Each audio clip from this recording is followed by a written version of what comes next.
안녕하세요. 바이블 쉼터 TV입니다. 험난한 삶을 살았던 야곱의 인생 여정 제1부 도망자 야곱에 이어서 오늘은 제2부 바단 아람의 탈출입니다. 먼저 구독과 좋아요를 꼭 눌러주세요.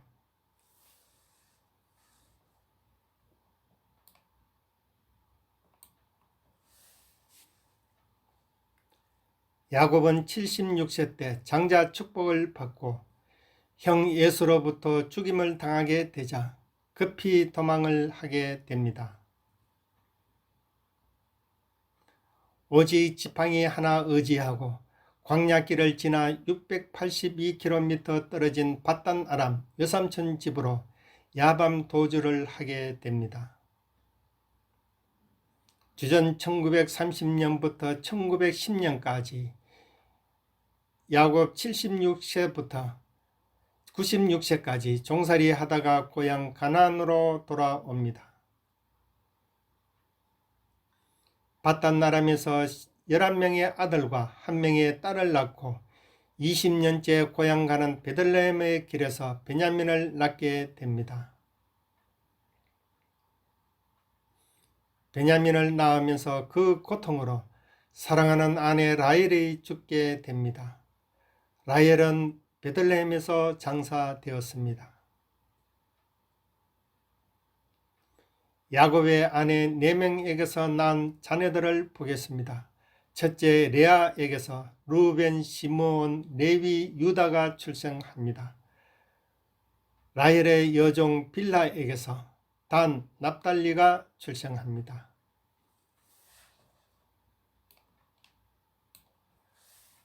레아의 여종 실바에게서 갓, 아셀이 출생합니다. 다시 레아에게서 이삭을 스불론과 딸 디나를 낳습니다. 라헬에게서 요셉을 낳고 베들레헴 길에서 베냐민을 낳습니다.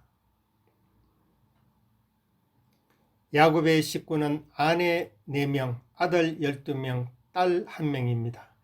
요셉은 주전 1916년 야곱이 90세에 낳은 아들입니다. 요셉과 디나는 동갑입니다.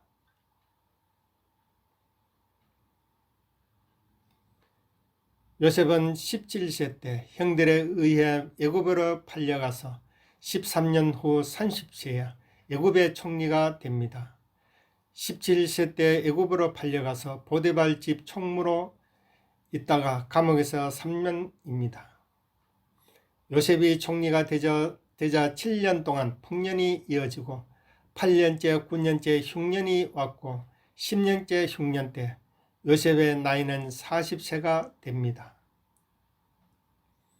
총리 10년째 요셉 40세, 야곱 130세이며 할아버지 이삭은 10년 전에 요셉이 총리 되던 해 죽었습니다. 야곱은 11번째 요셉을 낳을 때에 라반에게 빈손이라도 좋으니 내 고향 내 본토로 보내어 달라고 간구합니다.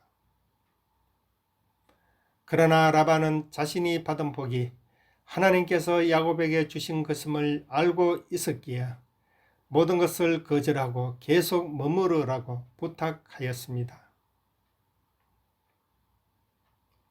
그 당시 팔레스타인 지역의 양은 대부분 흰색이며 염소는 대부분 검정색입니다. 야곱은 더 머무르는 조건으로 흰 양과 검정 염소, 즉 보기에 정상적인 양과 염소가 나올 때는 삼촌 라반의 소유이며 그 외에 색깔이 아롱진 것, 점 있는 것, 얼룩무늬 있는 것, 비정상적인 그런 양과 염소는 야곱의 소유로 하였습니다. 야곱이 주장한 그런 양과 염소는 유전 법칙상 나올 확률은 매우 희박합니다. 야곱은 라반에게 왜 이런 별종의 짐승들만 요구하였을까요? 라반의 집에서 일한 지 14년이 지났어도 재물도 없고 가난한 삶을 살고 종노릇만 했습니다. 오직 내 아내와 11남 1녀를 데리고 종살이에서 벗어나 빈손으로라도 가족을 데리고 아버지 이삭의 집으로 고향으로 가고픈 마음뿐이었습니다. 야곱을 20년 동안 낮에 더위를 무릅쓰고 밤에 추위를 당하며 눈붙일 겨를도 없이 지내면서 외삼촌이 자신의 풍사옥을 몇 번이나 속였어도 야곱은 정직하게 일만 하였습니다.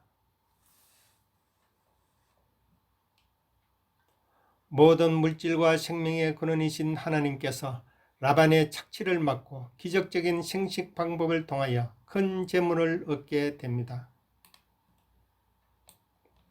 하나님께서는 하얀 양들일지라도 색깔 있는 양들을 낳게 하셨습니다. 흰 어미 양들이 교미를 할 때 무엇을 보느냐에 따라서 그 새끼의 색깔이 결정됩니다. 버드나무, 살구나무, 신풍나무의 푸른 가지를 취해 그 가지의 껍질을 벗긴 후 속가지의 흰색과 푸른색의 나무 껍질을 섞어서 얼룩진 모양이 나타납니다. 그리고 그 가지를 물 구유에 세워놓고 물을 마시러 오는 양들이 얼룩진 그 가지를 보게 하여 새끼를 베도록 하는 방법입니다.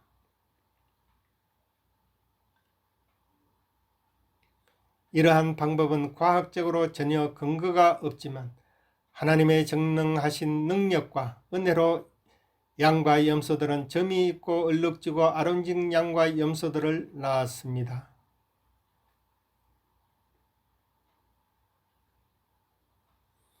이렇게 6년이 지난 후 야곱의 소유는 토실토실하였고 힘있고 강했으며 라반의 소유는 약하고 비실비실하였습니다.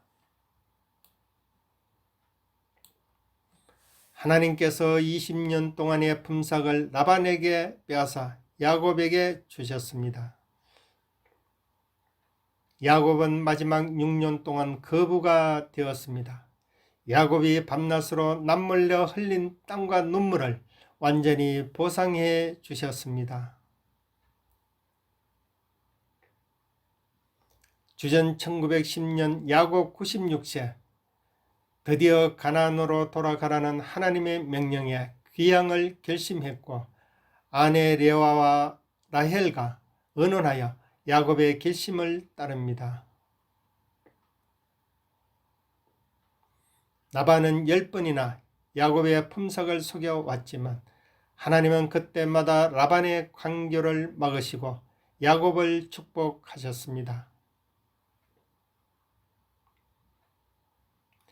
야곱은 하나님으로부터 응답을 받고 고향으로 돌아가길 결심하고 라반이 양털을 깎으러 마을 축제에 갖는 틈을 타서 아내와 자식들을 약대에 태우고 밧단나람에서 얻은 모든 짐승들을 이끌고 그의 아비 이삭의 집으로 출발합니다. 20년간 마음속 깊은 곳에 아비의 집을 사모했던 야곱은 드디어 고향집으로 향하게 됩니다. 20년 동안 정직하고 신실하게 봉사해왔던 야곱이 몰래 도망쳐 가야 했던 이유는 라반이 야곱을 평생 노예처럼 붙잡아 두려 했기 때문입니다. 하나님 명령에 순종하기 위해 라반에게 고하지 않고 유브라데 강을 건너 길르앗 산으로 도망쳤습니다. 야곱이 76세의 아비 이삭의 집을 떠나는 도망자였지만 지금은 4명의 부인과 12명의 자녀를 거느린 대가족을 이루었고 많은 재산을 가지고 떠났습니다.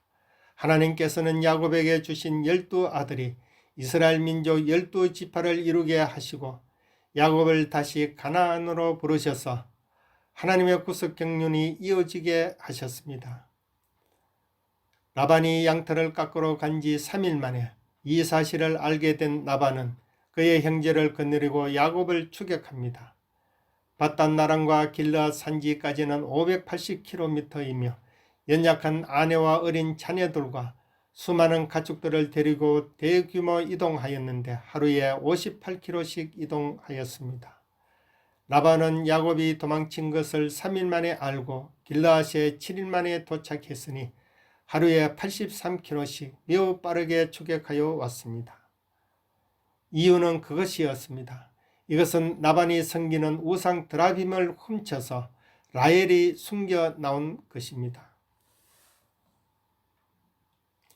라반은 모든 장막을 뒤져서나 찾질 못하여 궁지에 몰렸습니다. 야곱은 그동안 20년 긴 세월 동안 고생한 대가를 자신을 죄인 취급한 라반의 행동에 울분을 터뜨렸습니다.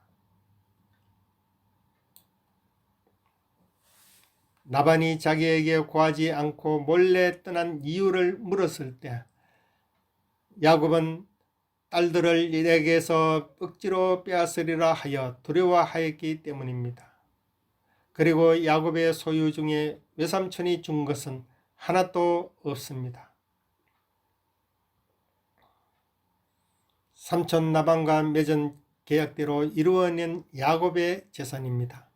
야곱의 재산은 모두 하나님이 주신 것입니다.